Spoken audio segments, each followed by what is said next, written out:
I'm going to teach you how to skyrocket your prayer life. Going to help you understand how to use the Bible to boost your prayer life. And lastly, I'm going to give you one specific step that I want you to take right now to help you strengthen your faith through your prayer life. I discovered over 30 years of pastoring that I had a burden on me to pray for my church, to pray for my staff, to pray for my board, to pray for my leaders. And I think it's imperative for pastors and church leaders to become real people of prayer, people who know how to wait on the Lord, people who know how to seek the Lord. So let me give you four powerful prayer tactics that are going to strengthen your faith and help you grow a healthy church. First one is a question.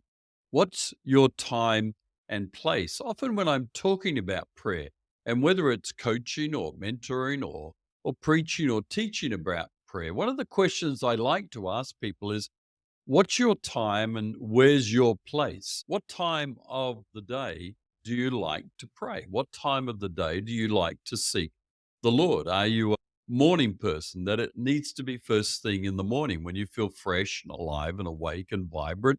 Or is it in the evening? Is it during the day? What's your time? My time personally over the decades has been the morning. First thing in the morning, I like to get up and engage with the Lord in prayer. And whether it's walking and praying or whether it's sitting and praying, I like to have time in the morning that I connect with the Lord. That's how I work. Now, some people are evening people. They just love to go and before they go to bed, just sit in a chair somewhere and maybe even go for a walk and spend time with the Lord there. That's fine. What's your time? And also, what's your place? Because I think if you're trying to strengthen your faith, trying to strengthen your leadership, you're skyrocketing your prayer life to new levels, you need to have a time and you need to have a place. I have two places that I pray. Well, I mean, you pray on the run, you pray in the car, in the shower, wherever you are, you've got an opportunity to pray. But I'm talking about a specific place that is a prayer place for you. So over the years, I've had two specific places, and primarily it's been in a chair in my home somewhere. It might be in my study, in my home office, it might be in a lounge room, wherever I can find a place where I can sit and I can pray. And over the various years, sometimes that's been a lot of walking. When I was younger, I'd walk and pray within my home study. I'd walk because I just enjoyed that walking and prayer thing. But generally, I'll sit and pray. In recent times, I've become more a fan of prayer walking. Haven't done a lot of that over the years, but in recent times, I've enjoyed getting up in the morning, going for a walk, and praying while I walk. So, my question to you is, where's your place? Can you take me to your place? Where's your time? And I think part of the habit of being a church leader, a pastor who carries a burden of prayer is having a place that is their place of prayer. It's having a time that is their time of prayer. And it's not so much, I think, about discipline. I think it's more about habit, having a habit of a place and a time and building that into your schedule, building that into your lifestyle. Because I don't think you can grow a healthy church. You certainly can't be a healthy pastor if you don't have a time and a place to wait on the Lord, to seek the Lord. Now, a second tactic that you can use when it comes to strengthen your faith through prayer is learning to just stop reading the Bible and start meditating in the Bible. So I tell people sometimes, stop reading the Bible. And they go, what? Stop reading the Bible? Yes, stop reading the Bible and stop and meditate and wait. And sometimes I find as I'm scurrying through the chapters that I'm meant to read in my Bible plan, sometimes I find I'm skimming the surface and I'm just like a stone. I love going down to a lake and a river and skipping a stone across the stop of the surface, see how many skips I can get into that one throw. Sometimes reading the Bible can be like that. We're just skipping and skimming across the surface.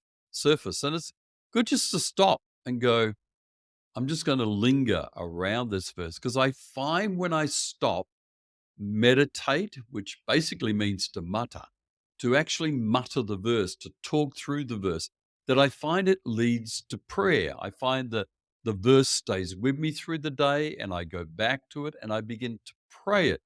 I remember meditating recently on a verse out of the Psalms. My heart is confident in you, O God. My heart is confident. And that meditation on that verse became a prayer.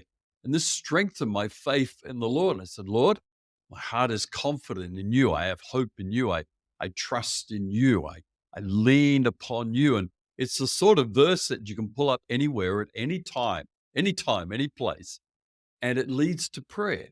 And it skyrockets your prayer life. It takes your prayer life to another level. So, pastor, church leader, stop reading the Bible and spend some more time meditating. So, here's the third powerful prayer tactic to strengthen your faith.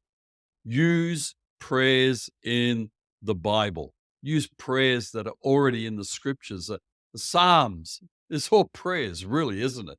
Some of them are praise, but a lot of them are prayers of crying out to the Lord, seeking the Lord, waiting on the Lord. There's wonderful prayers in Ephesians chapter 1 and chapter 3, Philippians chapter 1, Nehemiah chapter 1.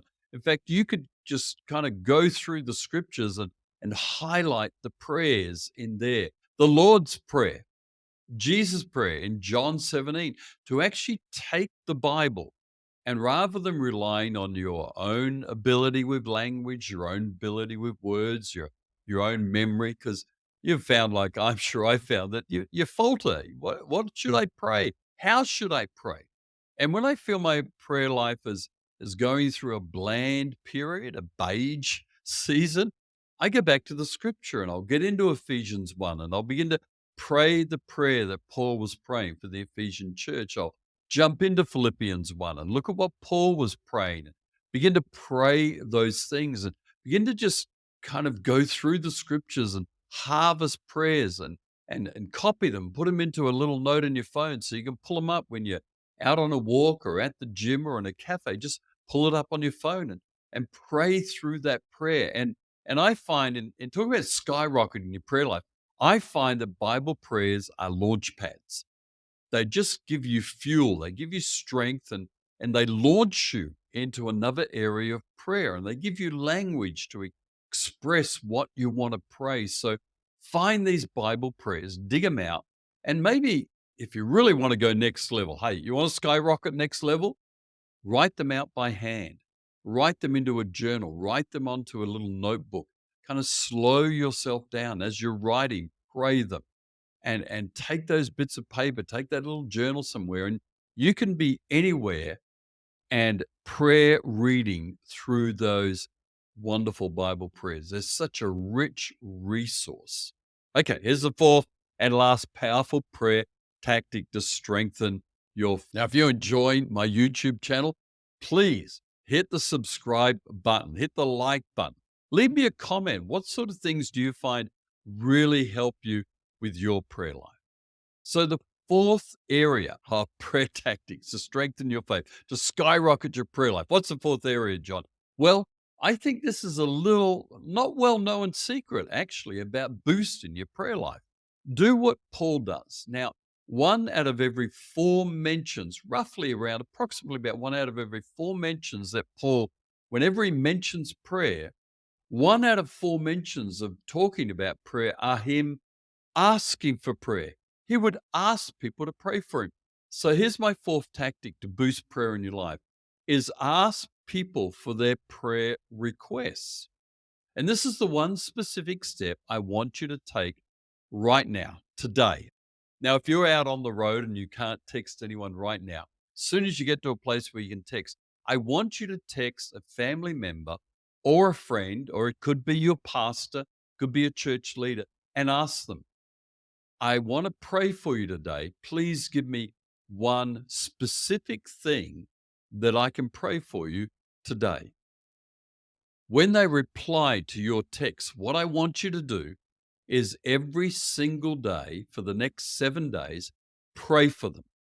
Ask the Lord to move in their lives. It might be a crisis. They might text you back and say, man, I'm going through a real challenge. Please pray for this. They might even give you details about the challenge, or they might be very generic and say, please pray for my grandchildren today. Here's their names. Please ask the Lord to bless them and help them through their life's journey today. I don't know what the request will come back. Now, if they don't reply, hit them up. If they don't reply in 24 hours, hit them up again. Say, hey, I'm really serious. I want to be praying for you. Send me your request. Then every day for 7 days, pray for them. Then at the end of 7 days, text them back and say, hey, every day for the last 7 days, I've been bringing this request to the Lord. I'm seeking the Lord. I'm really asking the Lord to intervene for you. How's it going? Has anything changed? Let me know, because if it's still the same, I'm happy to keep praying. Now, this will boost your prayer life. It'll also build the relationship you've got with that person, because how many times do people text us and say, how can I pray for you today? It's pretty rare, isn't it? So there you go. 4 powerful prayer tactics to strengthen your faith. A time and a place. Where is it? How is it? Don't read your Bible. Meditate. Let meditation turn to prayer.